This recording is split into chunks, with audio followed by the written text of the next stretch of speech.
ಶಾಂತಾಕಾರಂ ಭುಜಗಶಯನಂ ಪದ್ಮನಾಭಂ ಸುರೇಶಂ ವಿಶ್ವಾಧಾರಂ ಗಗನಸದೃಶಂ ಮೇಘವರ್ಣಂ ಶುಭಾಂಗಂ ಲಕ್ಷ್ಮೀಕಾಂತಂ ಕಮಲನಯನಂ ಯೋಗಿರ್ಭಿರ್ಧ್ಯಾನಗಮ್ಯಂ ಒಂದೇ ಭವಭಯಹರಣಂ ಸರ್ವಲೋಕೈಕನಾಥಂ. ಟಿವಿ9 ಡಿಜಿಟಲ್ ವಾಹಿನಿಯ ವಾರಭವಿಷ್ಯ ಕಾರ್ಯಕ್ರಮಕ್ಕೆ ಸುಸ್ವಾಗತವನ್ನು ಕೋರುತ್ತಾ ತಾರೀಖು 15/12/2025 ತಾರೀಖು 21/12/2025 ತನಕ ವಾರಭವಿಷ್ಯ. ಈ ವಾರದಲ್ಲಿ ಏಕಾದಶಿ, ದ್ವಾದಶಿ, ತ್ರಯೋದಶಿ, ಚತುರ್ದಶಿ, ಅಮಾವಾಸ್ಯ, ಪಾಡ್ಯ ಹಾಗೂ ಪಾಡ್ಯ 2 ಬಾರಿ ಬಂದಿರತಕ್ಕಂಥದ್ದಾಗಿರುತ್ತೆ. ಹಾಗೆಯೇ ಈ ವಾರದಲ್ಲಿ ವಿಶ್ವಾವಸುನಾಮ ಸಂವತ್ಸರ, ದಕ್ಷಿಣಾಯನ, ಮಾರ್ಗಶಿರ ಮಾಸ, ಕೃಷ್ಣ ಪಕ್ಷನೂ ಇರುತ್ತೆ. ಹಾಗೆ ಶುಕ್ಲ ಪಕ್ಷವೂ ಸಹ ಈ ವಾರದಲ್ಲಿ ಬರ್ತಕ್ಕಂಥದ್ದು. ಇನ್ನು ಈ ವಾರದಲ್ಲಿ ನಡೀತಕ್ಕಂಥ ಕಾರ್ಯಕ್ರಮಗಳು ಸರ್ವತ್ರ ಸಫಲ ಏಕಾದಶಿ ಇರ್ತಕ್ಕಂಥದ್ದು. ಹಾಗೆ ಧನುರ್ಮಾಸದ ಪ್ರದೋಷದ ದಿನ ಸಹ ಈ ವಾರದಲ್ಲಿಯೇ ಬರ್ತಾ ಇದೆ.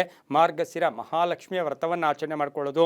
ಹಾಗೆಯೇ ಅಮಾವಾಸ್ಯೆ 19ನೇ ತಾರೀಕು ಅಮಾವಾಸ್ಯೆ ಇರ್ತಕ್ಕಂಥದ್ದು. ಹಾಗೆಯೇ ಗಾಣಗಾಪುರದಲ್ಲಿ ರಥೋತ್ಸವ, ಸಿದ್ದರಾಮೇಶ್ವರ ರಥೋತ್ಸವ ನಡೀತಕ್ಕಂಥದ್ದು ಸಹ ಈ ವಾರದಲ್ಲಿ ಆಗಿರುತ್ತೆ. ಜಗನ್ನಾಥ ತೀರ್ಥರ ಆರಾಧನೆಯೂ ಸಹ ಈ ವಾರದಲ್ಲಿಯೇ ಆಗ್ತಕ್ಕಂಥದ್ದಾಗಿರುತ್ತೆ. ಇನ್ನು ಕೀರ್ತಿ ನಾರಾಯಣರ ವರ್ಧಂತಿಯ ಕಾರ್ಯಕ್ರಮ ಸಹ ಈ ವಾರದಲ್ಲಿ ನಡೀತಕ್ಕಂಥದ್ದು ಆಗಿರುತ್ತೆ. ಇನ್ನು ಈ ವಾರದ ಗ್ರಹಗಳ ಗೋಚಾರವನ್ನು ನಾವು ಅವಲೋಕನ ಮಾಡೋಕ್ಕೆ ಹೋದಾಗ ಶನಿಗ್ರಹ ಯಥಾವಿಧಿಯಾಗಿ ಮೀನರಾಶಿಯಲ್ಲಿರ್ತಕ್ಕಂಥದ್ದು, ಗುರುಗ್ರಹ ಮಿಥುನ ರಾಶಿಯಲ್ಲಿ, ಕೇತು ಗ್ರಹ ಸಿಂಹ ರಾಶಿಯಲ್ಲಿಯೇ ಸಂಚಾರ ಮಾಡ್ತಾ ಇರುತ್ತೆ. ಇನ್ನು ರವಿ, ಶುಕ್ರ, ಬುಧ, ರವಿ ಗ್ರಹ 16ನೇ ತಾರೀಕು 12ನೇ ತಿಂಗಳು 4:26 ಧನುರಾಶಿಗೆ ಪ್ರವೇಶ ಮಾಡ್ತಾ ಇರ್ತಕ್ಕಂಥದ್ದು. ಇನ್ನು ಶುಕ್ರ ಗ್ರಹ 20ನೇ ತಾರೀಕು 12ನೇ ತಿಂಗಳು ಅಂದರೆ ಇದೇ ಮಾಸದಲ್ಲಿ 7:50 ಧನುರಾಶಿಯನ್ನು ಪ್ರವೇಶ ಮಾಡ್ತಾ ಇರ್ತಕ್ಕಂಥದ್ದು ಆಗಿರುತ್ತೆ. ಇನ್ನು ಕುಜಗ್ರಹ ಯಥಾವಿಧಿಯಾಗಿ ಧನುಸ್ ರಾಶಿಯಲ್ಲಿ ಈಗಾಗಲೇ ಸಂಚಾರ ಮಾಡ್ತಾ ಇರ್ತಕ್ಕಂಥದ್ದು. ರಾಹು ಗ್ರಹ ಕುಂಭ ರಾಶಿಯಲ್ಲಿ ಸಂಚಾರ ಮಾಡ್ತಾ ಇದೆ. ಈ ವಾರದಲ್ಲಿ ಯಾರ್ಯಾರು ಜನ್ಮದಿನ ಆಚರಿಸ್ಕೊಳ್ತಾ ಇದ್ದೀರಾ, ವಿವಾಹ ವಾರ್ಷಿಕೋತ್ಸವ ಆಚರಿಸ್ಕೊಳ್ತಾ ಇದ್ದೀರಾ, ತಮಗೆಲ್ಲರಿಗೂ ಶುಭವಾಗಲಿ, ಶತಮಾನಂ ಭವತಿ, ದೀರ್ಘಾಯುಷ್ಮಾನ್ ಭವ ಎಂದು ಭಗವಂತನಲ್ಲಿ ಪ್ರಾರ್ಥನೆಯನ್ನು ಮಾಡುತ್ತಾ ಈ ವಾರದ ದ್ವಾದಶ ರಾಶಿಗಳ ಫಲಾಫಲ ನೋಡುತ್ತಾ ಮೇಷರಾಶಿಯವರಿಗೆ ಈ ವಾರದಲ್ಲಿ 5ರಿಂದ 6 ಗ್ರಹಗಳ ಶುಭ ಫಲ ಇರತಕ್ಕಂಥದ್ದು. ಆರ್ಥಿಕವಾಗಿ ಲಾಭ ಆಗ್ತಕ್ಕಂಥದ್ದು, ಕೆಲಸ ಕಾರ್ಯಗಳಲ್ಲಿ ಬಹಳಷ್ಟು ಶುಭ ಆಗ್ತಕ್ಕಂಥದ್ದು. ರಾಶಿಯಾಧಿಪತಿ ಆಗಿರ್ತಕ್ಕಂಥ ಕುಜ ಧನುರಾಶಿಯಲ್ಲಿ ಸಂಚಾರ ಮಾಡ್ತಾ ಇದ್ದಾನೆ. ರವಿಯೊಟ್ಟಿಗೆ ಬರ್ತಾನೆ, ಶುಕ್ರನೊಟ್ಟಿಗೆ ಬರ್ತಾನೆ. ಇದೆಲ್ಲ ಗಮನಿಸಿ ನೋಡೋಕೆ ಹೋದಾಗ ಪ್ರಯತ್ನಕ್ಕೆ ತಕ್ಕ ಫಲ ಸಿಗ್ತಕ್ಕಂಥದ್ದು. ಸ್ವಲ್ಪ ಆಲಸ್ಯವನ್ನು ದೂರ ಇಟ್ಬಿಡಿ. ಕೆಲಸ ಕಾರ್ಯಗಳ ಬಗ್ಗೆ ಶ್ರದ್ಧೆಯನ್ನು ರೂಢಿಸ್ಕೊಂಡಿದ್ದೆ ಆದರೆ ತುಂಬ ಚೆನ್ನಾಗಿರುತ್ತೆ. ಆರೋಗ್ಯ ಚೆನ್ನಾಗಿರುತ್ತೆ, ವೃತ್ತಿ ಜೀವನ ಚೆನ್ನಾಗಿರುತ್ತೆ. ಮಕ್ಕಳಿಂದ ಶುಭ ಸಮಾಚಾರವನ್ನು ತಾವು ಪಡಿತಕ್ಕಂಥ ಯೋಗ, ಕೆಲವರಿಗೆ ವಿದೇಶ ಯೋಗ ಇರತಕ್ಕಂಥದ್ದು, ಪ್ರಯಾಣ ಯೋಗ ಇರತಕ್ಕಂಥದ್ದು. ಸ್ವಲ್ಪ ಋಣಬಾಧೆಯನ್ನು ತೀರಿಸ್ಕೊಳ್ತೀರಾ. ಈ ವಾರದಲ್ಲಿ ಏನೋ ಸಾಲಗಳಿದೆ, ಅದು ತೀರಿಸ್ಕೊಳ್ತಕ್ಕಂಥದ್ದು. ಹಾಗೆ ಮಕ್ಕಳಿಂದ ಶುಭ ಸಮಾಚಾರ, ದಯಾದಿ ಕಲಹಗಳು ಇತ್ಯರ್ಥ ಆಗುತ್ತೆ. ಕಾನೂನು ವಿಚಾರಗಳಲ್ಲಿ ಸ್ವಲ್ಪ ಪ್ರಯತ್ನ ಪಡ್ತೀರಾ, ಆದರೆ ಕ್ಲಿಯರ್ ಆಗಲ್ಲ, ಸ್ವಲ್ಪ ಪ್ರಯತ್ನ ಪಡ್ತೀರಾ. ಲೇವಾದೇವಿಗಳು ಚೆನ್ನಾಗಿರುತ್ತೆ, ಗುತ್ತಿಗೆದಾರರಿಗೆ ಒಳ್ಳೆಯದಾಗುತ್ತೆ. ಹಾಗೆ ಸಾಫ್ಟ್ವೇರ್ ಇಂಜಿನಿಯರ್ಸ್ಗೆ ಬಹಳಷ್ಟು ಶುಭ ಆಗ್ತಕ್ಕಂಥದ್ದು. ಮೆಡಿಕಲ್ ಲೈನಲ್ಲಿ ಕೆಲಸ ಮಾಡೋರಿಗೆ ತುಂಬ ಒಳ್ಳೆಯದಾಗುತ್ತೆ. ರೈತಾಪಿ ವರ್ಗದವರಿಗೆ ಬಹಳಷ್ಟು ಶುಭ ಇರತಕ್ಕಂಥ ವಾರ ಕೂಡ ಈ ವಾರ ಆಗಿರುತ್ತೆ. ವಿದ್ಯಾರ್ಥಿಗಳಿಗೆ ಕೆಲವರಿಗೆ ಉದ್ಯೋಗ ಒಂದು ಅವಕಾಶ ಅಂದರೆ ಎಲ್ಲೋ ಒಂದು ಕಡೆ ನಿಮಗೆ ಪ್ಲೇಸ್ಮೆಂಟ್ ಆಗ್ತಕ್ಕಂಥದ್ದು, ಉದ್ಯೋಗದ ಒಂದು ಗ್ರೀನ್ ಸಿಗ್ನಲ್ ಸಿಗ್ತಕ್ಕಂಥ ಸಾಧ್ಯತೆ ಕೂಡ ಈ ವಾರದಲ್ಲಿ ಮೇಷರಾಶಿಯವರಿಗಿರುತ್ತೆ. ಈ ವಾರದಲ್ಲಿ ಉತ್ತರ ಮತ್ತು ಪಶ್ಚಿಮ ದಿಕ್ಕಿನ ಪ್ರಯಾಣಗಳು ಶುಭಕರವಾಗಿದ್ದು ತಮ್ಮ ಅದೃಷ್ಟ ಸಂಖ್ಯೆಗಳು 7 ಮತ್ತು 1 ಆಗಿರುತ್ತೆ. ಹಾಗೆ ಕೆಂಪು ಮತ್ತು ನೀಲಿಯ ಬಣ್ಣವನ್ನು ಹೆಚ್ಚಾಗಿ ಉಪಯೋಗಿಸ್ಕೊಂಡಿದ್ದಾದರೆ ತುಂಬಾ ಒಳ್ಳೆಯದಾಗ್ತಕ್ಕಂಥ ಸಾಧ್ಯತೆ ಇರುತ್ತೆ. ಈ ವಾರ ಪೂರ್ತಿ ಓಂ ಶ್ರೀಧರಾಯ ನಮಃ, ಓಂ ಶ್ರೀಧರಾಯ ನಮಃ ಈ ಮಂತ್ರವನ್ನು ಜಪ ಮಾಡ್ಕೊಳ್ಳಿ. ವಿಷ್ಣು ದೇವಸ್ಥಾನವನ್ನು ದರ್ಶನ ಮಾಡ್ಕೊಳ್ಳಿ. ತುಳಸಿಯನ್ನು ವಿಷ್ಣು ದೇವಸ್ಥಾನಕ್ಕೆ ಕೊಟ್ಟು ಬನ್ನಿ, ತುಂಬ ಒಳ್ಳೆಯದಾಗುತ್ತೆ. ಮುಂದಿನ ರಾಶಿ ವೃಷಭ ರಾಶಿ, ರಾಶಿಯಾಧಿಪತಿ ಆಗಿರ್ತಕ್ಕಂಥ ಶುಕ್ರ 20ನೇ ತಾರೀಕು ಶುಕ್ರ ಧನುರಾಶಿಗೆ ಪ್ರವೇಶ ಮಾಡ್ತಾ ಇರ್ತಕ್ಕಂಥ ವಾರ ಕೂಡ ಇದಾಗಿರುತ್ತೆ. ಇನ್ನು ಈ ವಾರದಲ್ಲಿ 6ರಿಂದ 7 ಗ್ರಹಗಳ ಶುಭಫಲ ಇರತಕ್ಕಂಥದ್ದು ಸಹ ವೃಷಭ ರಾಶಿಯವರಿಗಾಗಿರುತ್ತೆ. ಆರ್ಥಿಕ ವಿಷಯಗಳಲ್ಲಿ ನಿಮಗೇನು ಅಂತ ಹೇಳಿದ್ರೆ ದುರಾಸೆ. ಯಾವಾಗಲೂ ನಾವು ಆಸೆಗೆ ಒಂದು ಪರವಾಗಿಲ್ಲ, ಆದರೆ ಹೆಚ್ಚು ದುರಾಸೆ ಪಡಕ್ಕೆ ಹೋದಾಗ ಕಷ್ಟ ಆಗುತ್ತೆ. ಈ ವಾರದಲ್ಲಿ ಹಣಕಾಸಿನ ಯೋಗ ತುಂಬ ಚೆನ್ನಾಗಿರುತ್ತೆ. ಅತಿಯಾಗಿ ಪ್ರಯತ್ನಗಳಿಗೆ ನಿಮಗೆ ಅಷ್ಟು ಚೆನ್ನಾಗಿ ಇರೋದಿಲ್ಲ. ಮಾನಸಿಕ ನೆಮ್ಮದಿ ಇರತಕ್ಕಂಥದ್ದು. ಯಾರ ಮೇಲೂ ಅವಲಂಬನೆ ಮಾಡೋಕ್ಕೆ ಹೋಗಬೇಡಿ. ಸಣ್ಣ ಪುಟ್ಟ ಆರೋಗ್ಯದ ಸಮಸ್ಯೆಗಳು ಕಾಡುತ್ತೆ. ವ್ಯಾಪಾರಸ್ಥರಿಗೆ ಒಳ್ಳೆಯದಾಗುತ್ತೆ. ಹಾಗೆ ಲೋನ್ಗೆ ಅಪ್ಲೈ ಮಾಡಿದರೆ ಅದು ಸಿಗ್ತಕ್ಕಂಥ ಯೋಗ, ಯಾತ್ರೆಗಳ ಯೋಗ, ಗೃಹ ನಿರ್ಮಾಣ ಯೋಗ, ಪಾಲುದಾರಿಕೆಯಿಂದ ಶುಭ ಆಗ್ತಕ್ಕಂಥದ್ದು. ತುಂಬ ಬೇಕಾದವರ ಅಗಲಿಕೆ ಇರ್ಬೋದು, ಅವರ ಆರೋಗ್ಯದ ಚಿಂತೆ ಕಾಡ್ತಕ್ಕಂಥದ್ದು. ಮಕ್ಕಳ ವಿಚಾರದಲ್ಲಿ ಒಂದಷ್ಟು ಟೆನ್ಷನ್ ಆಗ್ತಕ್ಕಂಥ ಸಾಧ್ಯತೆ ಈ ವಾರದಲ್ಲಿರುತ್ತೆ.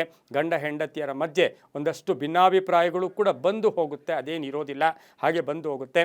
ಹೊಸ ಸ್ನೇಹಿತರ ಪರಿಚಯ ಆಗ್ತಕ್ಕಂಥ ಯೋಗ ಕೂಡ ಇರುತ್ತೆ. ಹಾಗೆ ಉದ್ದಿಮೆದಾರರಿಗೆ, ವೃಷಭ ರಾಶಿಯವರಿಗೆ ತುಂಬಾ ಒಳ್ಳೆಯದಾಗ್ತಕ್ಕಂಥ ಯೋಗ ಸಹ ಈ ವಾರದಲ್ಲಿರುತ್ತೆ. ವಾಹನ ಯೋಗ ಕೂಡ ತುಂಬ ಚೆನ್ನಾಗಿದೆ. ಈ ವಾರದಲ್ಲಿ ದಕ್ಷಿಣ ಮತ್ತು ಪೂರ್ವದ ದಿಕ್ಕಿನ ಪ್ರಯಾಣಗಳು ಶುಭಕರವಾಗಿರುತ್ತೆ. 6 ಮತ್ತು 2 ಅದೃಷ್ಟದ ಸಂಖ್ಯೆಗಳಾಗಿರುತ್ತೆ. ಬಿಳಿ ಮತ್ತು ಗುಲಾಬಿ ಬಣ್ಣವನ್ನು ಹೆಚ್ಚಾಗಿ ಉಪಯೋಗಿಸ್ಕೊಳ್ಳಿ. ಫಲದಾನ ಅಂತ ಹೇಳುತ್ತೆ. ಈ ವಾರದಲ್ಲಿ ಸಾಧ್ಯವಾದಷ್ಟು ಏನಾದರೂ ಫಲಗಳನ್ನು, ಹಣ್ಣುಗಳನ್ನು ದಾನ ಮಾಡಿದ್ದೆ ಆದರೆ ಬಹಳಷ್ಟು ಶುಭ ಆಗ್ತಕ್ಕಂಥದ್ದು. ದೇವಿಯ ದೇವಸ್ಥಾನವನ್ನು, ದೇವಿಯನ್ನು ದರ್ಶನ ಮಾಡ್ಕೊಳ್ಳಿ. ವಿಧ ವಿಧವಾದ ಹೂಗಳನ್ನು ದೇವಿಯ ದೇವಸ್ಥಾನದಲ್ಲಿ ಅರ್ಪಣೆ ಮಾಡಿದ್ದೆ ಆದರೆ ತುಂಬಾ ಒಳ್ಳೆಯದಾಗ್ತಕ್ಕಂಥ ಸಾಧ್ಯತೆ ಈ ವಾರದಲ್ಲಿರುತ್ತೆ. ಓಂ ಶ್ರೀಪತಯೇ ನಮಃ, ಓಂ ಶ್ರೀಪತಯೇ ನಮಃ ಈ ಮಂತ್ರವನ್ನು ಈ ವಾರದಲ್ಲಿ ಜಪ ಮಾಡ್ಕೊಳ್ಳಿ, ತುಂಬ ಒಳ್ಳೆಯದಾಗುತ್ತೆ. ಮುಂದಿನ ರಾಶಿ ಮಿಥುನ ರಾಶಿ, ರಾಶಿಯಾಧಿಪತಿ ಆಗಿರ್ತಕ್ಕಂಥ ಬುಧ. ಹಾಗೆ ಈ ರಾಶಿಯವರಿಗೆ, ಮಿಥುನ ರಾಶಿಯವರಿಗೆ 6ರಿಂದ 7 ಗ್ರಹಗಳ ಶುಭ ಫಲ. ಈಗಾಗಲೇ ರಾಶಿಯಾಧಿಪತಿ ವೃಶ್ಚಿಕ ರಾಶಿಯಲ್ಲಿ ಸಂಚಾರ ಮಾಡ್ತಾ ಇದ್ದಾನೆ. 6ರಿಂದ 7 ಗ್ರಹಗಳ ಶುಭ ಫಲ. ಆರ್ಥಿಕವಾಗಿ ಏನೋ ಲಾಭ ಬರುತ್ತೆ, ಆದರೆ ಖರ್ಚು ಕೂಡ ಜಾಸ್ತಿ ಆಗಿರುತ್ತೆ. ವಾಹನದ ವಿಷಯದಲ್ಲಿ ಸ್ವಲ್ಪ ಜಾಗೃತಿಯಾಗಿರಬೇಕಾಗಿರುತ್ತೆ. ಉದ್ಯೋಗದಲ್ಲೂ ಕೂಡ ಹಿತಶತ್ರುಗಳ ಕಾಟ ಕೂಡ ಇರ್ತಕ್ಕಂಥ ವಾರ ಕೂಡ ಇದಾಗಿರುತ್ತೆ. ಇನ್ನು ನೀವು ನಿರ್ವಹಣೆ ಮಾಡ್ತಾ ಇರ್ತಕ್ಕಂಥ ಸಂಸ್ಥೆ ಇರ್ಬೋದು ಅಥವಾ ವ್ಯಾಪಾರ ಇರ್ಬೋದು, ನಿಮ್ಮ ಕೈಗಳಿರ್ತಕ್ಕಂಥ ಕೆಲಸಗಾರರ ಜೊತೆ ಒಂದಷ್ಟು ಭಿನ್ನಾಭಿಪ್ರಾಯಗಳು ಕೂಡ ಬರ್ತಕ್ಕಂಥ ಸಾಧ್ಯತೆ, ಅಪವಾದಗಳು ಕೂಡ ಈ ವಾರದಲ್ಲಿ ಬಂದು ಹೋಗುತ್ತೆ. ಮನೆ ಅಥವಾ ಆಸ್ತಿಯ ಕಲಹ ಕೂಡ ಸ್ವಲ್ಪ ಉಲ್ಬಣ ಆಗ್ತಕ್ಕಂಥ ಸಾಧ್ಯತೆ, ಹೊಸ ಸ್ಥಳವನ್ನು ಭೇಟಿ ಆಗ್ತಕ್ಕಂಥದ್ದು, ರಾಜಕೀಯವಾಗಿ ಪ್ರಗತಿ ಇರ್ತಕ್ಕಂಥದ್ದು, ಸರ್ಕಾರಿ ಉದ್ಯೋಗಸ್ಥರಿಗೆ ಒಳ್ಳೆದಾಗುತ್ತೆ. ಅಣ್ಣ ತಂಗಿ, ಅಕ್ಕ ತಂಗಿಯರ ಜೊತೆ ಒಂದು ಬಾಂಧವ್ಯಗಳು ಕೂಡ ಮಿಥುನ ರಾಶಿಯವರಿಗೆ ಬಹಳಷ್ಟು ಚೆನ್ನಾಗಿರುತ್ತೆ. ಹಳೆಯ ಕಾಯಿಲೆ ಏನಾದರೂ ಇದ್ದರೆ ಈ ವಾರದಲ್ಲಿ ಸ್ವಲ್ಪ ಜಾಗೃತಿಯಾಗಿರಿ. ಆದರೆ ಈ ವಾರದಲ್ಲಿ ಯಾವುದೇ ಹೂಡಿಕೆ ನಿಮಗೆ ಅಷ್ಟು ಶ್ರೇಯಸ್ಕರ ಕೂಡ ಅಲ್ಲ. ಇನ್ನು ಈ ವಾರದಲ್ಲಿ ಪೂರ್ವ ಮತ್ತು ದಕ್ಷಿಣ ದಿಕ್ಕಿನ ಪ್ರಯಾಣಗಳು ಶುಭಕರವಾಗಿದ್ದು 5 ಮತ್ತು 3 ಅದೃಷ್ಟದ ಸಂಖ್ಯೆಗಳಾಗಿರುತ್ತೆ. ಹಸಿರು ಮತ್ತು ಬೂದು ಬಣ್ಣವನ್ನು ಹೆಚ್ಚಾಗಿ ಉಪಯೋಗಿಸ್ಕೊಂಡಿದ್ದಾದರೆ ತುಂಬಾ ಒಳ್ಳೆಯದಾಗ್ತಕ್ಕಂಥ ಸಾಧ್ಯತೆ ಕೂಡ ಇರುತ್ತೆ. ಮೊಸರನ್ನವನ್ನು ಗಣಪತಿ ದೇವಸ್ಥಾನ ಅಥವಾ ಎಲ್ಲಾದರೂ ಹನುಮನ ದೇವಸ್ಥಾನ ಅಥವಾ ಸುಬ್ರಹ್ಮಣ್ಯನ ದೇವಸ್ಥಾನ, ಈ 3ರಲ್ಲಿ ಯಾವುದೇ ದೇವಸ್ಥಾನದಲ್ಲಿ, ಹನುಮನ ದೇವಸ್ಥಾನ ಆದರೆ ಇನ್ನೂ ಶ್ರೇಷ್ಠ, ಮೊಸರನ್ನವನ್ನು ನೈವೇದ್ಯವಾಗಿಟ್ಟು ದಾನ ಮಾಡೋದ್ರಿಂದ ಸಾಕಷ್ಟು ಶುಭ ಆಗ್ತಕ್ಕಂಥ ಯೋಗ ಸಹ ಮಿಥುನ ರಾಶಿಯವರಿಗಿರುತ್ತೆ. ತುಂಬಾ ಒಳ್ಳೆಯದಾಗುತ್ತೆ. ಓಂ ನೃಸಿಂಹಾಯ ನಮಃ ಈ ಮಂತ್ರವನ್ನು ಜಪ ಮಾಡ್ಕೊಳ್ಳಿ, ತುಂಬ ಒಳ್ಳೆಯದಾಗುತ್ತೆ. ಮುಂದಿನ ರಾಶಿ ಕರ್ಕಾಟಕ ರಾಶಿ, ರಾಶಿಯಾಧಿಪತಿ ಆಗಿರ್ತಕ್ಕಂಥ ಚಂದ್ರ. ಕರ್ಕಾಟಕ ರಾಶಿಯವರಿಗೆ ಈ ವಾರದಲ್ಲಿ 5ರಿಂದ 6 ಗ್ರಹಗಳ ಒಂದು ಶುಭ ಫಲ ಇರ್ತಕ್ಕಂಥದ್ದು. ಆರ್ಥಿಕವಾಗಿ ಚೆನ್ನಾಗಿರುತ್ತೆ. ಹಳೆ ಬಾಕಿ ವಸೂಲಿ ಆಗುತ್ತೆ. ಅರ್ಧಂಬರ್ಧ ಕೆಲಸಗಳು ಪರಿಪೂರ್ಣ ಆಗುತ್ತೆ. ವಾಹನದ ವಿಚಾರದಲ್ಲೂ ಕೂಡ ಸ್ವಲ್ಪ ಆತುರದ ನಿರ್ಧಾರಗಳು ಬೇಡ. ರೈತಾಪಿ ವರ್ಗದವ್ರಿಗೆ ಒಳ್ಳೆಯದಾಗುತ್ತೆ. ರಾಜಕೀಯ ಯೋಗ ತುಂಬ ಚೆನ್ನಾಗಿರುತ್ತೆ. ಸಣ್ಣ ಪುಟ್ಟ ಆರೋಗ್ಯದ ಸಮಸ್ಯೆಗಳು, ಮೈಗ್ರೇನ್, ತಲೆನೋವು ಬರ್ತಕ್ಕಂಥ ಸಾಧ್ಯತೆ ಈ ಒಂದು ಕರ್ಕಾಟಕ ರಾಶಿಯವರಿಗಿರುತ್ತೆ. ಹಾಗೆ ನಂಬಿಕೆ ದ್ರೋಹ, ತುಂಬ ನಂಬಿರೋರು ಮೋಸ ಮಾಡ್ತಕ್ಕಂಥ ಒಂದು ಸಾಧ್ಯತೆ ಕೂಡ ಇರುತ್ತೆ. ಹಾಗೆಯೇ ಈ ವಾರದಲ್ಲಿ ಸಾಧ್ಯವಾದಷ್ಟು ದೂರದ ಪ್ರಯಾಣಗಳನ್ನು ಹೋದರೂ ಪರವಾಗಿಲ್ಲ, ನೀವೇ ಡ್ರೈವಿಂಗ್ ಮಾಡಬೇಕಾದ್ರೆ ಸ್ವಲ್ಪ ಎಚ್ಚರಿಕೆಯಿಂದ ಇರಬೇಕಾಗಿರುತ್ತೆ. ಹಾಗೆ ಪ್ರೇಮ ಸಂಕಟಗಳು ಕೂಡ ಈ ವಾರದಲ್ಲಿ ಬಂದು ಹೋಗುತ್ತೆ. ಪ್ರೇಮ ವ್ಯವಹಾರಗಳಲ್ಲಿ ಸಂಕಟಗಳು ಕೂಡ ಬರ್ತಕ್ಕಂಥ ಸಾಧ್ಯತೆ ಕರ್ಕಾಟಕ ರಾಶಿಯವರಿಗಿರುತ್ತೆ. ಇನ್ನು ಮಹಿಳೆಯರಿಗೆ ಉದ್ಯೋಗದಲ್ಲಿ ಶುಭ ಆಗ್ತಕ್ಕಂಥದ್ದು, ಬಡ್ತಿ ಸಿಗ್ತಕ್ಕಂಥದ್ದು, ಕೆಲಸ ಬದಲಾವಣೆ ಮಾಡ್ಕೊಳ್ತಕ್ಕಂಥ ಸಾಧ್ಯತೆ ಕೂಡ ಇರುತ್ತೆ. ವಿವಾಹ ವಿಷಯಗಳಲ್ಲಿ ಬಹಳಷ್ಟು ಶುಭ ಇರತಕ್ಕಂಥ ವಾರ ಅಂದರೆ ಅದು ಕರ್ಕಾಟಕ ರಾಶಿಯವರಿಗೆ ಈ ವಾರ ಆಗಿರುತ್ತೆ. ಇನ್ನು ಈ ವಾರದಲ್ಲಿ ಪೂರ್ವ ಮತ್ತು ಉತ್ತರ ದಿಕ್ಕಿನ ಪ್ರಯಾಣಗಳು ಶುಭಕರವಾಗಿರುತ್ತೆ. ತಮ್ಮ ಅದೃಷ್ಟ ಸಂಖ್ಯೆಗಳು 2 ಮತ್ತು 5 ಆಗಿರ್ತಕ್ಕಂಥ ಸಂಖ್ಯೆ ಇರುತ್ತೆ. ಹಾಗೆಯೇ ಈ ರಾಶಿಯವರು ಹಸಿರು ಮತ್ತು ಕಿತ್ತಳೆ ಬಣ್ಣವನ್ನು ಹೆಚ್ಚಾಗಿ ಉಪಯೋಗಿಸ್ಕೊಂಡಿದ್ದಾದರೆ ತುಂಬಾ ಒಳ್ಳೆಯದಾಗ್ತಕ್ಕಂಥ ಸಾಧ್ಯತೆ ಕೂಡ ಇರುತ್ತೆ. ಇನ್ನು ಈ ವಾರದಲ್ಲಿ ಸಾಧ್ಯವಾದಷ್ಟು ತಾವು ವಿಷ್ಣುವಿನ ದರ್ಶನ ಮಾಡ್ಕೊಳ್ಳೋದು, ಕರ್ಕಾಟಕ ರಾಶಿಯವರು ವಿಷ್ಣು ದರ್ಶನ ಮಾಡ್ಕೊಳ್ಳೋದ್ರಿಂದ ಸಾಕಷ್ಟು ಶುಭ ಫಲಗಳು ಕೂಡ ಸಿಗುತ್ತೆ, ತುಂಬ ಒಳ್ಳೆಯದಾಗುತ್ತೆ. ಓಂ ನಮೋ ವೆಂಕಟೇಶಾಯ, ಓಂ ನಮೋ ವೆಂಕಟೇಶಾಯ ಈ ಮಂತ್ರವನ್ನು ಜಪ ಮಾಡ್ಕೊಳ್ಳಿ, ತುಂಬ ಒಳ್ಳೆಯದಾಗುತ್ತೆ. ಮುಂದಿನ ರಾಶಿ ಸಿಂಹ ರಾಶಿ, ರಾಶಿಯಾಧಿಪತಿ ಆಗಿರ್ತಕ್ಕಂಥ ರವಿ ಧನುರಾಶಿಗೆ ಪ್ರವೇಶ ಮಾಡ್ತಾ ಇರ್ತಕ್ಕಂಥ 16ನೇ ತಾರೀಕು. ಹಾಗೆ ಈ ಒಂದು ಸಿಂಹ ರಾಶಿಯವರಿಗೆ 5ರಿಂದ 6 ಗ್ರಹಗಳ ಶುಭ ಫಲ ಇರತಕ್ಕಂಥದ್ದು. ಆದಾಯದಲ್ಲಿ ಏರಿಕೆ ಆಗುತ್ತೆ. ನಾನಾ ವಿಧವಾದ ಅವಕಾಶಗಳು ಈ ವಾರದಲ್ಲಿ ಬರುತ್ತೆ, ಅದನ್ನು ಉಪಯೋಗಿಸ್ಕೊಳ್ಳೋದು ನಿಮ್ಮ ಜವಾಬ್ದಾರಿ. ಪೆಂಡಿಂಗ್ ಇರೋ ಕೆಲಸಗಳು ಪರಿಪೂರ್ಣ ಆಗುತ್ತೆ.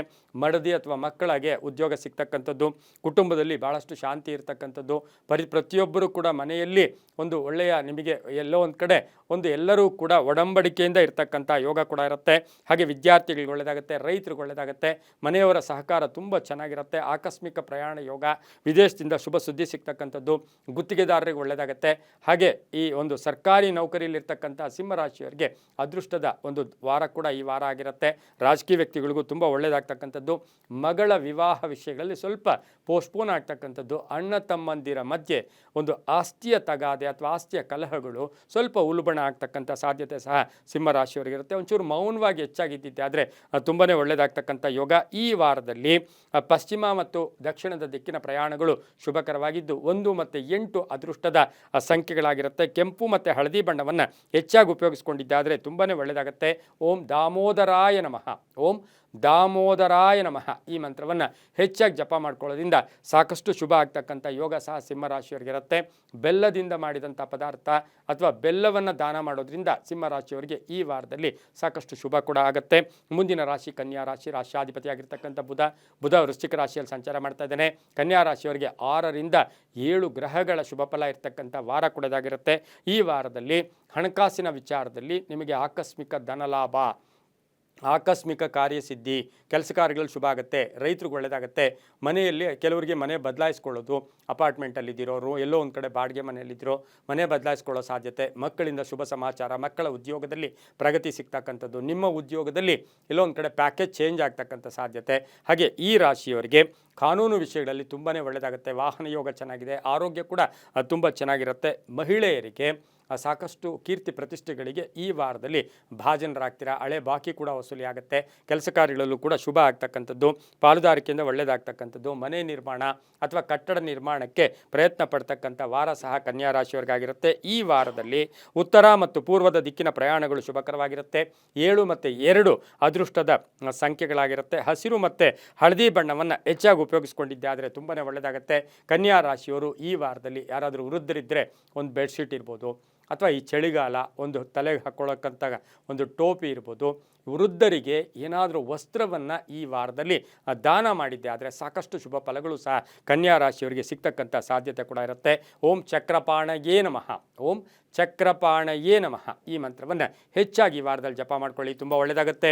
ಮುಂದಿನ ರಾಶಿ ತುಲಾರಾಶಿ, ರಾಶಿಯಾಧಿಪತಿಯಾಗಿರ್ತಕ್ಕಂಥ ಶುಕ್ರ. ತುಲಾರಾಶಿಯವರಿಗೆ ಈ ವಾರದಲ್ಲಿ 6ರಿಂದ 7 ಗ್ರಹಗಳ ಶುಭ ಫಲ ಇರತಕ್ಕಂಥದ್ದು, ಆರ್ಥಿಕ ಲಾಭ ಇರತಕ್ಕಂಥದ್ದು, ಹೊಸ ಆಲೋಚನೆಗಳು ಬರುತ್ತೆ, ಯೋಜನೆಗಳಿಗೆ ಮನ್ನಣೆ ಸಿಗುತ್ತೆ, ಸರ್ಕಾರದ ಸವಲತ್ತುಗಳು ಸಿಗ್ತಕ್ಕಂಥದ್ದು, ರಾಜಕೀಯ ವ್ಯಕ್ತಿಗಳಿಗೆ ಶುಭ ಆಗ್ತಕ್ಕಂಥದ್ದು, ಸಂಸಾರದಲ್ಲಿ ಕಲಹಗಳು ಇತ್ಯರ್ಥ ಆಗ್ತಕ್ಕಂಥದ್ದು, ಹಾಗೆ ಉದ್ಯೋಗದಲ್ಲಿ ಕೆಲವರಿಗೆ ಬದಲಾವಣೆ ಮಾಡ್ಕೊಳ್ಳೋದು, ಸ್ಥಾನ ಪಲ್ಲಟ ಆಗ್ತಕ್ಕಂಥದ್ದು, ಮಕ್ಕಳ ಆರೋಗ್ಯದಲ್ಲಿ ಚೇತರಿಕೆ ಕಾಣ್ತಕ್ಕಂಥದ್ದು, ರಾಜಕೀಯವಾಗಿ ಪ್ರಗತಿ ಇರುತ್ತೆ, ಕೆಲಸ ಕಾರ್ಯಗಳಲ್ಲಿ ಶುಭ ಆಗುತ್ತೆ. ಆದರೆ ಇತ್ತ ಶತ್ರುಗಳಿರ್ತಾರೆ, ಯಾರೋ ಏನೋ ಹೇಳಿದ್ರು ಅಂತ ವಾರ ಪೂರ್ತಿ ಕೈ ಕಟ್ಕೊಂಡು ಕುಳಿತುಕೊಳ್ಳೋಕೆ ಹೋಗಬೇಡಿ. ನಿಮ್ಮ ಕೆಲಸ ನೀವು ಮಾಡ್ಕೊಂಡು ಹೋಗಿ.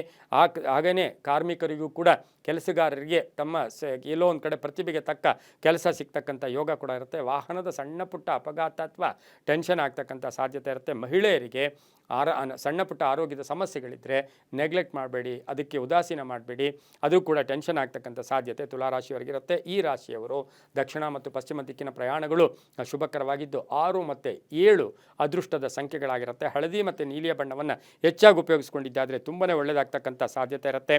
ಓಂ ಗರುಡ ಧ್ವಜಾಯ ನಮಃ, ಓಂ ಗರುಡ ಧ್ವಜಾಯ ನಮಃ ಈ ಮಂತ್ರವನ್ನು ಜಪ ಮಾಡ್ಕೊಳ್ಳೋದ್ರಿಂದ ತುಂಬ ಒಳ್ಳೆಯದಾಗ್ತಕ್ಕಂಥ ಸಾಧ್ಯತೆ ಕೂಡ ಇರುತ್ತೆ. ಇನ್ನು ತುಲಾರಾಶಿಯವರು ಮಕ್ಕಳಿಗೆ, ಪುಟ್ಟ ಮಕ್ಕಳು ಯಾರೇ ಆಗಲಿ, ಸಣ್ಣ ಮಕ್ಕಳು, ಆ ಮಕ್ಕಳಿಗೆ ಏನಾದರೂ ಸಿಹಿ ತಿಂಡಿಯನ್ನು ಈ ವಾರದಲ್ಲಿ ಹಂಚಿದ್ದೆ ಆದರೆ ಸಾಕಷ್ಟು ಶುಭ ಆಗ್ತಕ್ಕಂಥ ಯೋಗ ಕೂಡ ಇರುತ್ತೆ, ತುಂಬ ಒಳ್ಳೆಯದಾಗುತ್ತೆ. ಮುಂದಿನ ರಾಶಿ ವೃಶ್ಚಿಕ ರಾಶಿ, ರಾಶಿಯಾಧಿಪತಿಯಾಗಿರ್ತಕ್ಕಂಥ ಕುಜನ ಈಗಾಗಲೇ ಧನುಸ್ಸು ರಾಶಿಯಲ್ಲಿ ಸಂಚಾರ ಮಾಡ್ತಾ ಇದ್ದೇನೆ. ವೃಶ್ಚಿಕ ರಾಶಿಯವರಿಗೆ ಈ ವಾರದಲ್ಲಿ 6ರಿಂದ 7 ಗ್ರಹಗಳ ಶುಭ ಫಲ ಇರತಕ್ಕಂಥದ್ದು. ಆರ್ಥಿಕ ವಿಷಯಗಳಲ್ಲಿ ಸ್ವಲ್ಪ ಸಂಕಟಗಳು ಬರ್ತಕ್ಕಂಥ ಸಾಧ್ಯತೆ ಇರುತ್ತೆ. ಕೆಲಸ ಕಾರ್ಯಗಳ ವಿಚಾರದಲ್ಲಿ ಅಡ್ಡಿ ಆತಂಕಗಳು ಕೂಡ ಬಂದು ಹೋಗ್ತಕ್ಕಂಥ ಯೋಗ. ವಾರದ ಕಡೆಯ ಭಾಗದಲ್ಲಿ ಹಣಕಾಸಿನ ಯೋಗ ಕೂಡ ತುಂಬ ಚೆನ್ನಾಗಿದೆ. ಗೃಹ ನಿರ್ಮಾಣ ಯೋಗ ಅಥವಾ ಉದ್ದಿಮೆದಾರರಿಗೆ ಏನಾದರೂ ಕಟ್ಟಡ ಕಟ್ಟಕ್ಕೆ ಹೋಗ್ತಾ ಇದ್ದೀರಾ, ಅದರಿಂದ ಭಾಳಷ್ಟು ಶುಭ ಕೂಡ ಆಗುತ್ತೆ. ಜವಾಬ್ದಾರಿಗಳು ತುಂಬ ಚೆನ್ನಾಗಿ ನಿರ್ವಹಣೆ ಮಾಡ್ತೀರಾ. ರಾಜಕೀಯ ವ್ಯಕ್ತಿಗಳಿಗೆ ಒಳ್ಳೆಯದಾಗುತ್ತೆ. ವಾಹನ ಯೋಗ ತುಂಬ ಚೆನ್ನಾಗಿದೆ. ಪೂರ್ವಿಕರ ಆಸ್ತಿಯ ವಿಚಾರದಲ್ಲೂ ಕೂಡ ತುಂಬ ಒಳ್ಳೆಯದಾಗುತ್ತೆ. ಹಾಗೆಯೇ ಕಾನೂನು ವಿಷಯಗಳ ವಿಚಾರದಲ್ಲಿ ಒಂದಷ್ಟು ದುಡುಕಬೇಡಿ. ಧರ್ಮ ಕಾರ್ಯಗಳಲ್ಲಿ ಭಾಗಿಯಾಗ್ತೀರಾ. ಋಣಬಾಧೆ ಕಡಿಮೆ ಆಗುತ್ತೆ. ಪ್ರೇಮ ವ್ಯವಹಾರಗಳು ಚೆನ್ನಾಗಿರುತ್ತೆ. ದುರ್ಜನರ ಸಹವಾಸ, ವೃಶ್ಚಿಕ ರಾಶಿಯವರು ಒಂದಷ್ಟು ಕೆಟ್ಟ ಜನರ ಸಹವಾಸ ಸೇರಿದ್ದೆ ಆದರೆ ಕಷ್ಟ ಆಗ್ತಕ್ಕಂಥ ಸಾಧ್ಯತೆ ಕೂಡ ಇರುತ್ತೆ. ಹಾಗೆ ಕಂಪ್ಯೂಟರ್ ಇಂಜಿನಿಯರ್ಸ್ ಇರ್ಬೋದು, ಸಾಫ್ಟ್ವೇರ್ ಇಂಜಿನಿಯರ್ಸ್ ಇರ್ಬೋದು, ಡಾಕ್ಟರ್ಸ್ ಇರ್ಬೋದು, ಅದರಲ್ಲೂ ಕೂಡ ಈ ಒಂದು ವೃಶ್ಚಿಕ ರಾಶಿಯ ಡೆಂಟಲ್ ಡಾಕ್ಟರ್ಸ್ ಏನಾದರೂ ಇದ್ದರೆ ಅಂತಹವರಿಗೆ ಸಾಕಷ್ಟು ಶುಭ ಆಗ್ತಕ್ಕಂಥ ಯೋಗ ಕೂಡ ಇರುತ್ತೆ. ಪೂರ್ವ ಮತ್ತು ಪಶ್ಚಿಮ ದಿಕ್ಕಿನ ಪ್ರಯಾಣಗಳು ಶುಭಕರವಾಗಿದ್ದು ತಮ್ಮ ಅದೃಷ್ಟ ಸಂಖ್ಯೆಗಳು 9 ಮತ್ತು 3 ಆಗಿರುತ್ತೆ. ಹಾಗೆ ಈ ರಾಶಿಯವರು ಕೆಂಪು ಮತ್ತು ಹಸಿರು ಬಣ್ಣವನ್ನು ಹೆಚ್ಚಾಗಿ ಉಪಯೋಗಿಸ್ಕೊಂಡಿದ್ದಾದರೆ ತುಂಬಾ ಒಳ್ಳೆಯದಾಗ್ತಕ್ಕಂಥ ಸಾಧ್ಯತೆ ವೃಶ್ಚಿಕ ರಾಶಿಯವರಿಗಿರುತ್ತೆ. ಈ ರಾಶಿಯವರು ಓಂ ಹೃಷಿಕೇಶಾಯ ನಮಃ, ಓಂ ಹೃಷಿಕೇಶಾಯ ನಮಃ ಈ ಮಂತ್ರವನ್ನು ಜಪ ಮಾಡ್ಕೊಳ್ಳೋದ್ರಿಂದ ಸಾಕಷ್ಟು ಶುಭ ಆಗುತ್ತೆ. ಇನ್ನು ವೃಶ್ಚಿಕ ರಾಶಿಯವರು ಅನ್ನದಾನವನ್ನು ಈ ವಾರದಲ್ಲಿ ಅಟ್ಲೀಸ್ಟ್ ನಿಮ್ಮ ಕೈಲಿಗೆ ಎಷ್ಟಾಗುತ್ತೋ ಅಷ್ಟು ಅನ್ನದಾನವನ್ನು ಮಾಡೋದ್ರಿಂದ ತುಂಬಾ ಒಳ್ಳೆಯದಾಗತ್ತೆ. ಮುಂದಿನ ರಾಶಿ ಧನುಸು ರಾಶಿ, ರಾಶಿಯಾಧಿಪತಿಯಾಗಿರ್ತಕ್ಕಂಥ ಗುರು. ಧನುಸು ರಾಶಿಯವರಿಗೆ ಗುರು ಈಗಾಗಲೇ ಮಿಥುನದಲ್ಲಿ ಸಂಚಾರ ಮಾಡ್ತಾ ಇದ್ದಾನೆ. ಧನುಸು ರಾಶಿಯವರಿಗೆ 6ರಿಂದ 7 ಗ್ರಹಗಳ ಶುಭ ಫಲ ಇರತಕ್ಕಂಥದ್ದು. ಆಕಸ್ಮಿಕ ಅದೃಷ್ಟ, ಈ ವಾರದಲ್ಲಿ ಅದೃಷ್ಟವೇ ಅದೃಷ್ಟ. ಏನು ನಿಂತೋಯ್ತು ಕೆಲಸಗಳು ಕಂಪ್ಲೀಟ್ ಆಗಲಿಲ್ಲ ಅಂತಕ್ಕಂಥವ್ರಿಗೆ ಬಹಳಷ್ಟು ಶುಭ ಆಗ್ತಕ್ಕಂಥದ್ದು. ಆಕಸ್ಮಿಕ ಅದೃಷ್ಟ, ಆರೋಗ್ಯ ಚೆನ್ನಾಗಿರುತ್ತೆ, ಧನ ಯೋಗ ಇರ್ತಕ್ಕಂಥದ್ದು, ಶತ್ರುಗಳ ಮಿತ್ರರಾಗ್ತಾರೆ, ಶುಭ ಕಾರ್ಯಗಳಲ್ಲಿ ಭಾಗಿಯಾಗ್ತೀರಾ, ಗುತ್ತಿಗೆದಾರರಿಗೆ ಒಳ್ಳೆಯದಾಗತ್ತೆ, ಶಿಕ್ಷಣ ಕ್ಷೇತ್ರದಲ್ಲಿ ಕೆಲಸ ಮಾಡೋರಿಗೆ ಬಹಳಷ್ಟು ಶುಭ ಆಗುತ್ತೆ, ಉದ್ದಿಮೆದಾರರಿಗೆ ಒಳ್ಳೆಯದಾಗುತ್ತೆ, ರಾಜಕೀಯ ವ್ಯಕ್ತಿಗಳಿಗೆ ಬಹಳಷ್ಟು ಶುಭ ಆಗ್ತಕ್ಕಂಥ ಯೋಗ ಕೂಡ ಇರುತ್ತೆ. ಆದರೆ ನಿರುತ್ಸಾಹ, ನಂಬಿಕೆ, ನನಗೆ ಯಾರೂ ಸಪೋರ್ಟ್ ಮಾಡೋರಿಲ್ಲ, ನನ್ನ ಬದುಕಿಷ್ಟೇ, ನನ್ನ ಜೀವನ ಇಷ್ಟೇ, ಈ ಥರದ ಮಾತುಗಳನ್ನು ಈ ವಾರದಲ್ಲಿ ಅನ್ನಕ್ಕೆ ಹೋಗಬೇಡಿ. ಪ್ರಯತ್ನ ಮಾಡಿ, ಒಳ್ಳೆ ಫಲ ಸಿಗುತ್ತೆ. ಬೇರೆಯವ್ರು ನಂಬಿ ಮೋಸ ಹೋದೆ ಅಂತಕ್ಕಂಥದ್ದನ್ನು ಕೈಕಟ್ಟು ಕುಳಿತುಕೋಬೇಡಿ. ಕೆಲಸ ಕಾರ್ಯಗಳು ಶುಭ ಆಗುತ್ತೆ, ಆಕಸ್ಮಿಕ ಧನ ಯೋಗ ಇದೆ. ಆದರೂ ಕೂಡ ವಾರದ ಕಡೆಯ ಭಾಗದಲ್ಲಿ ಒಳ್ಳೆಯ ದೊಡ್ಡ ಶುಭ ಸುದ್ದಿಯನ್ನು ಕೂಡ ತಾವು ಧನುಸು ರಾಶಿಯವರು ಪಡೀತೀರಾ. ಯಾತ್ರೆಗಳು ಹೋಗ್ತಕ್ಕಂಥದ್ದು, ದೈವ ಬಲ ಸಹ ಧನುಸು ರಾಶಿಯವರಿಗೆ ಕೂಡುತ್ತೆ. ನಿಮ್ಮ ಅದೃಷ್ಟದ ಜೊತೆಗೆ ದೈವ ಬಲ ಕೂಡ ಕೊಡುತ್ತೆ. ಕುಟುಂಬದಲ್ಲೂ ಕೂಡ ಪತಿ ಪತ್ನಿಯರ ಸಣ್ಣ ಪುಟ್ಟ ಕಲಹಗಳು ಕೂಡ ಇತ್ಯರ್ಥ ಆಗುತ್ತೆ. ಮಕ್ಕಳ ಆರೋಗ್ಯದಲ್ಲಿ ಚೇತರಿಕೆ ಕಾಣೋದು, ಕೆಲವರಿಗೆ ಉದ್ಯೋಗ ಸಿಗ್ತಕ್ಕಂಥ ಯೋಗ, ಅವಿವಾಹಿತರಿಗೆ ವಿವಾಹ ವಿಷಯಗಳಲ್ಲಿ ಶುಭ ಆಗ್ತಕ್ಕಂಥ ಯೋಗ ಕೂಡ ಇರುತ್ತೆ. ಪೂರ್ವ ಮತ್ತು ದಕ್ಷಿಣ ದಿಕ್ಕಿನ ಪ್ರಯಾಣಗಳು ಶುಭಕರವಾಗಿರುತ್ತೆ. 5 ಮತ್ತು 2 ಅದೃಷ್ಟದ ಸಂಖ್ಯೆಗಳಾಗಿರ್ತಕ್ಕಂಥದ್ದು. ಗೋಧಿ ಮತ್ತು ಹಳದಿ ಬಣ್ಣವನ್ನು ಹೆಚ್ಚಾಗಿ ಉಪಯೋಗಿಸ್ಕೊಂಡಿದ್ದಾದರೆ ತುಂಬಾ ಒಳ್ಳೆಯದಾಗ್ತಕ್ಕಂಥ ಯೋಗ ಕೂಡ ಇರುತ್ತೆ. ಓಂ ಶೇಷಶಾಯಿನೇ ನಮಃ, ಓಂ ಶೇಷಶಾಯಿನೇ ನಮಃ ಈ ಮಂತ್ರವನ್ನು ಹೆಚ್ಚಾಗಿ ಜಪ ಮಾಡ್ಕೊಳ್ಳೋದ್ರಿಂದ ತುಂಬಾ ಒಳ್ಳೆಯದಾಗುತ್ತೆ. ಪುಸ್ತಕ ದಾನ ಇರ್ಬೋದು. ಹಾಗೆಯೇ ಈ ರಾಶಿಯವರು ಹಾಲಿನ ಅನ್ನವನ್ನು ದಾನ ಮಾಡೋದ್ರಿಂದ ಸಾಕಷ್ಟು ಶುಭ ಆಗ್ತಕ್ಕಂಥ ಯೋಗ ಕೂಡ ಇರುತ್ತೆ. ಹಾಗೆ ಧನುಸ್ಸು ರಾಶಿಯವರು ನವಗ್ರಹಗಳನ್ನು ಈ ವಾರದಲ್ಲಿ ಸುತ್ತಿ ನವಗ್ರಹಗಳ ದರ್ಶನ ಮಾಡ್ಕೊಳ್ಳಿ, ತುಂಬಾ ಒಳ್ಳೆಯದಾಗುತ್ತೆ. ಮುಂದಿನ ರಾಶಿ ಮಕರ ರಾಶಿ, ರಾಶಾಧಿಪತಿ ಆಗಿರ್ತಕ್ಕಂಥ ಶನಿ ಮಕರ ರಾಶಿಯವರಿಗೆ 5 ರಿಂದ 6 ಗ್ರಹಗಳ ಶುಭ ಫಲ ಇರತಕ್ಕಂಥದ್ದು. ಯಶಸ್ಸಿದೆ, ಕೀರ್ತಿ ಇದೆ, ಹಾಗೆ ಕೆಲಸ ಕಾರ್ಯಗಳು ಶುಭ ಆಗ್ತಕ್ಕಂಥದ್ದು. ನೆಟ್ವರ್ಕಿಂಗ್ ಚೆನ್ನಾಗಿರುತ್ತೆ. ಹಾಗೆ ನಿಮಗೆ ಮಾರ್ಕೆಟಿಂಗ್ ಬಿಸ್ನೆಸ್ ಇರ್ಬೋದು, ಆನ್ಲೈನ್ ಬಿಸ್ನೆಸ್ ಇರ್ಬೋದು, ಇಂಥವ್ರಿಗೆ ಶುಭ ಆಗ್ತಕ್ಕಂಥದ್ದು. ಮನೆಯ ವಿಚಾರದಲ್ಲಿ ಈಗಾಗಲೇ ನೀವು ಆತುರದ ನಿರ್ಧಾರ ತಗೋಬೇಡಿ. ವಿದೇಶ ಪ್ರಯಾಣ ಯೋಗ, ಭೂ ವಿವಾದ ಇತ್ಯರ್ಥ ಆಗುತ್ತೆ. ರಿಯಲ್ ಎಸ್ಟೇಟ್ ಅವ್ರಿಗೆ ಒಳ್ಳೆಯದಾಗುತ್ತೆ, ಕಬ್ಬಿಣ ವ್ಯಾಪಾರಿಗಳಿಗೆ ಒಳ್ಳೆಯದಾಗುತ್ತೆ. ಸ್ವಲ್ಪ ಭಾವನಾತ್ಮಕ ಸನ್ನಿವೇಶಗಳನ್ನು ಈ ವಾರದಲ್ಲಿ ಎದುರಿಸ್ತಕ್ಕಂಥ ಸಾಧ್ಯತೆ ಮಕರ ರಾಶಿಯವರಿಗಿರುತ್ತೆ. ಹಳೆ ಬಾಕಿ ಕೂಡ ವಸೂಲಿ ಆಗುತ್ತೆ. ಹಾಗೆ ಮನೆಗೆ ಏನಾದರೂ ವಸ್ತು ಕೊಂಡ್ಕೊಂಬರ್ತಕ್ಕಂಥದ್ದು, ಹಾಗೆ ಮನೆ ಕಟ್ಕೊಳ್ಳೋಕೆ ಪ್ರಯತ್ನ ಪಡ್ತಕ್ಕಂಥದ್ದು, ಮಕ್ಕಳ ವಿವಾಹ ವಿಷಯದಲ್ಲಿ ಸ್ವಲ್ಪ ಚಿಂತೆ ಕಾಡ್ತಕ್ಕಂಥ ಸಾಧ್ಯತೆ ಮಕರ ರಾಶಿಯವರಿಗಿರುತ್ತೆ. ರಾಜಕೀಯ ವ್ಯಕ್ತಿಗಳಿಗೆ ಒಳ್ಳೆಯದಾಗುತ್ತೆ, ರೈತರಿಗೆ ಶುಭ ಆಗುತ್ತೆ. ಹಾಗೆ ಈ ರಾಶಿಯವರು ದಕ್ಷಿಣ ಮತ್ತು ಪೂರ್ವದ ದಿಕ್ಕಿನ ಪ್ರಯಾಣಗಳು ಶುಭಕರವಾಗಿದ್ದು 7 ಮತ್ತು 1 ಅದೃಷ್ಟದ ಸಂಖ್ಯೆಗಳಾಗಿರ್ತಕ್ಕಂಥದ್ದು. ಓಂ ಗೋವರ್ಧನಾಯ ನಮಃ, ಓಂ ಗೋವರ್ಧನಾಯ ನಮಃ ಈ ಮಂತ್ರವನ್ನು ಜಪ ಮಾಡ್ಕೊಳ್ಳೋದು. ಹನುಮನ ದೇವಸ್ಥಾನದಲ್ಲಿ ತಾವು ಸಾಧ್ಯವಾದಷ್ಟು ಈ ಹನುಮನ ದೇವಸ್ಥಾನದಲ್ಲಿ ದೀಪವನ್ನು ಹಚ್ಚೋದ್ರಿಂದ ಸಾಕಷ್ಟು ಶುಭ ಆಗ್ತಕ್ಕಂಥದ್ದು, ತುಂಬ ಒಳ್ಳೆಯದಾಗ್ತಕ್ಕಂಥ ಯೋಗ ಕೂಡ ಇರುತ್ತೆ.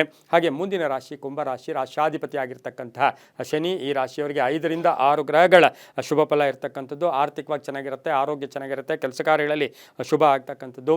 ಕೆಲವು ಕೋರ್ಟ್ ಕೇಸುಗಳವರೆಗೂ ಹೋಗಿರುತ್ತೆ, ಗಂಡ ಹೆಂಡತಿಯರ ಜಗಳ ಇರ್ಬೋದು, ಡೈವರ್ಸ್ವರೆಗೂ ಹೋಗಿರ್ತಕ್ಕಂಥದ್ದು. ಎಲ್ಲೂ ಯಾರ ಮಾತು ಏನೂ ಕೇಳ್ತಾ ಇರಲ್ಲ ಅಂತಹವ್ರಿಗೆ ಈ ವಾರದಲ್ಲಿ ಸರಿ ಹೋಗ್ತಕ್ಕಂಥದ್ದು. ಯಾರೋ ಒಬ್ಬರು ಬಂದು ಸರಿ ಮಾಡ್ತಕ್ಕಂಥದ್ದು, ಯಾರ್ದೋ ಮಾತು ನಿಮ್ಮಿಬ್ಬರ ಮಧ್ಯೆ ಬಂದು ಆ ಮಾತಿನಿಂದ ಶುಭ ಆಗ್ತಕ್ಕಂಥ ಯೋಗ ಕೂಡ ಇರುತ್ತೆ. ತಾಳ್ಮೆಯಿಂದ ಇದನ್ನು ಪರಿಹರಿಸ್ಕೊಂಡ್ರೆ ತುಂಬಾ ಒಳ್ಳೆಯದಾಗ್ತಕ್ಕಂಥ ಸಾಧ್ಯತೆ ಕುಂಭರಾಶಿಯವರಿಗಿರುತ್ತೆ. ಉದ್ಯೋಗದಲ್ಲಿ ಚೆನ್ನಾಗಿರುತ್ತೆ, ವೃತ್ತಿಯಲ್ಲಿ ಚೆನ್ನಾಗಿರುತ್ತೆ, ಹಳೆ ಬಾಕಿ ವಸೂಲಿ ಆಗುತ್ತೆ, ಅವಲಂಬನೆ ಬೇಡ, ಮಕ್ಕಳ ಆರೋಗ್ಯದಲ್ಲಿ ಚೇತರಿಕೆ ಕಾಣ್ತಕ್ಕಂಥದ್ದು. ಹಾಗೆ ವಿದೇಶದಲ್ಲಿ ಒಂದು ಶುಭ ಸುದ್ದಿ ಅಥವಾ ಉದ್ಯೋಗದ ಸುದ್ದಿ ಇರ್ಬೋದು, ಗ್ರೀನ್ ಕಾರ್ಡ್ ಹೋಲ್ಡರ್ ಆಗ್ಬೋದು ನೀವು. ಹೀಗೆ ಏನೋ ಒಂದು ಶುಭ ಸುದ್ದಿಯನ್ನು ಕುಂಭರಾಶಿಯವರು ಪಡ್ಕೋತೀರಾ. ಮಹಿಳೆಯರಿಗೆ ಒಂದು ಸಂಸ್ಥೆ ಮಾಡ್ಕೊಳ್ಳೋಕ್ಕೆ ಅಥವಾ ಸ್ವಾವಲಂಬಿಗಳಾಗಿ ಬದುಕೋದಕ್ಕೆ ಕುಂಭರಾಶಿಯ ಮಹಿಳೆಯರಿಗೆ ಅವಕಾಶಗಳು ಈ ವಾರದಲ್ಲಿ ಸಾಕಷ್ಟಿದೆ. ಅದನ್ನು ಉಪಯೋಗಿಸ್ಕೊಳ್ಳೋದು ನಿಮ್ಮಿಷ್ಟ. ಡಾಕ್ಟರ್ಸ್ಗೆ ಒಳ್ಳೆಯದಾಗುತ್ತೆ.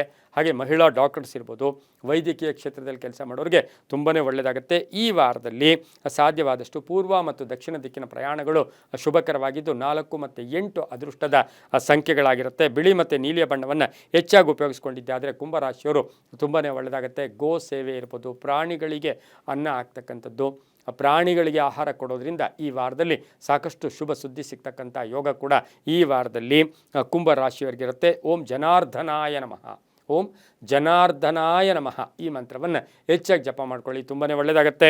ಮುಂದಿನ ರಾಶಿ ಮೀನರಾಶಿ, ರಾಶಾಧಿಪತಿ ಆಗಿರ್ತಕ್ಕಂಥ ಗುರು ಮೀನರಾಶಿಯವರಿಗೆ 5 ರಿಂದ 6 ಗ್ರಹಗಳ ಶುಭ ಫಲ ಇರ್ತಕ್ಕಂಥದ್ದು. ಆಲೋಚನೆಗಳಲ್ಲಿ ಸಬಲತೆ ಬರ್ತಕ್ಕಂಥದ್ದು. ಮಾಡಿದ ತಪ್ಪು ಮತ್ತೆ ಮಾಡೋಕ್ಕೆ ಹೋಗಲ್ಲ. ಸ್ವಲ್ಪ ಪ್ರಾಯಶ್ಚಿತ್ತ ಈ ವಾರದಲ್ಲಿ ಪಟ್ಕೋತೀರಾ. ಮಕ್ಕಳಿಂದ ಶುಭ ಆಗ್ತಕ್ಕಂಥದ್ದು. ಹಾಗೆ ಈ ವಾರದಲ್ಲಿ ಆರೋಗ್ಯ ಕೂಡ ತುಂಬ ಚೆನ್ನಾಗಿರುತ್ತೆ. ವಾಹನದಲ್ಲಿ ಹುಷಾರಾಗಿ ಮೀನರಾಶಿಯವರು ಇರಬೇಕಾಗಿರುತ್ತೆ. ಉದ್ಯೋಗದಲ್ಲಿ ನಿಮ್ಮ ಶತ್ರುಗಳು ಕೂಡ ಮಿತ್ರರಾಗ್ತಕ್ಕಂಥದ್ದು. ಹೂಡಿಕೆಯಿಂದ ಲಾಭ ಆಗುತ್ತೆ, ಹಳೆಯ ಹೂಡಿಕೆಯಿಂದ ಶುಭ ಆಗುತ್ತೆ. ಪೂರ್ವಿಕರ ಆಸ್ತಿಯ ವಿಚಾರದಲ್ಲಿ ಒಂಚೂರು ಗೊಂದಲ ಕೂಡ ಈ ವಾರದಲ್ಲಿ ಆಗ್ತಕ್ಕಂಥ ಸಾಧ್ಯತೆ ಇರುತ್ತೆ. ಹಾಗೆ ಮೀನರಾಶಿಯ ಮಹಿಳೆಯರಿಗೆ ಉದ್ಯೋಗ ಅಥವಾ ವ್ಯಾಪಾರದಲ್ಲಿ ಶುಭ ಆಗ್ತಕ್ಕಂಥದ್ದು. ಹಣಕಾಸಿನ ಯೋಗ ತುಂಬ ಚೆನ್ನಾಗಿರ್ತಕ್ಕಂಥದ್ದು. ಪ್ರೇಮ ವ್ಯವಹಾರಗಳಿಗೆ ಮನ್ನಣೆ ಸಿಗುತ್ತೆ. ಅಧಿಕಾರಿಗಳ ಸಪೋರ್ಟ್ ತುಂಬ ಚೆನ್ನಾಗಿರುತ್ತೆ. ಸರ್ಕಾರಿ ನೌಕರರಿಗೆ ಒಳ್ಳೆಯದಾಗುತ್ತೆ. ದುರಾಲೋಚನೆಗಳು ಬೇಡ, ಕೋಪತಾಪಗಳು ಬೇಡ. ಬೇರೆಯವ್ರ ಬಗ್ಗೆ ಕೆಟ್ಟದಾಗಿ ನೀವು ಅಂದ್ಕೊಂಡಿದ್ದೆ ಆದರೆ ಅದು ರಿವರ್ಸ್ ಆಗಿ ಡಬಲ್ ಆಗಿ ನಿಮಗೆ ಕೆಟ್ಟದ್ದಾಗ್ಬಿಡುತ್ತೆ. ಹಾಗಾಗಿ ಮೀನರಾಶಿಯವರು ಮಾನಸಿಕ ನೆಮ್ಮದಿಯನ್ನು ಪಡ್ಕೊಳ್ಳಿ, ಸುಬ್ರಹ್ಮಣ್ಯನ ದರ್ಶನ ಮಾಡ್ಕೊಳ್ಳಿ. ಹಾಗೆ ಒಂದು ಸ್ವಲ್ಪ ಹೊತ್ತು ಸುಬ್ರಹ್ಮಣ್ಯ ದೇವಸ್ಥಾನದಲ್ಲಿ ದರ್ಶನ ಮಾಡ್ಕೊಂಡು ಜಪ ಮಾಡ್ಕೊಳ್ಳಿ. ಓಂ ಶರವಣ ಭವಾಯ ನಮಃ, ಓಂ ಶರವಣ ಭವಾಯ ನಮಃ ಈ ಮಂತ್ರವನ್ನು ಜಪ ಮಾಡ್ಕೊಳ್ಳೋದ್ರಿಂದ ಸಾಕಷ್ಟು ಒಳ್ಳೆಯದಾಗ್ತಕ್ಕಂಥದ್ದು. ಹಾಗೆಯೇ ಈ ಒಂದು ಮೀನರಾಶಿಯವರು ಹೆಸರು ಬೇಳೆಯಿಂದ ಮಾಡಿದಂಥ ಪದಾರ್ಥವನ್ನು ದಾನ ಮಾಡೋದ್ರಿಂದ ತುಂಬ ಒಳ್ಳೆಯದಾಗುತ್ತೆ. ಓಂ ಶರವಣ ಭವಾಯ ನಮಃ ಈ ಮಂತ್ರ ಜಪ ಮಾಡ್ಕೊಳ್ಳಿ. 5 ಮತ್ತು 1 ಅದೃಷ್ಟ ಸಂಖ್ಯೆಗಳಾಗಿರುತ್ತೆ. ಗುಲಾಬಿ ಮತ್ತು ಹಳದಿ ಬಣ್ಣವನ್ನು ಹೆಚ್ಚಾಗಿ ಉಪಯೋಗಿಸ್ಕೊಳ್ಳಿ. ಪೂರ್ವ ಮತ್ತು ಉತ್ತರದ ದಿಕ್ಕಿನ ಪ್ರಯಾಣಗಳು ಬಹಳಷ್ಟು ಶುಭಕರವಾಗಿರುತ್ತೆ. ನಿಮ್ಮ ಆಲೋಚನೆಗಳಿಗೆ ತಕ್ಕ ಫಲ ಈ ವಾರದಲ್ಲಿ ಅದ್ಭುತವಾಗಿ ಸಿಗುತ್ತೆ. ತುಂಬಾ ಒಳ್ಳೆಯದಾಗುತ್ತೆ. ಹಾಗೆ ಸಾಕಷ್ಟು ಒಳ್ಳೆಯ ಒಂದು ಯೋಚನೆಗಳನ್ನು ಕೂಡ ರೂಢಿಸಿಕೊಳ್ಳಿ, ತುಂಬ ಒಳ್ಳೆಯದಾಗುತ್ತೆ. ಇದಾಗಿತ್ತು ಇಂದಿನ ವಾರದ ದ್ವಾದಶ ರಾಶಿಗಳ ಫಲಾಫಲ. ಸರ್ವೇ ಜನ ಸುಖಿನೋ ಭವಂತು, ಸಮಸ್ತ ಸನ್ಮಂಗಳಾನಿ ಭವಂತು.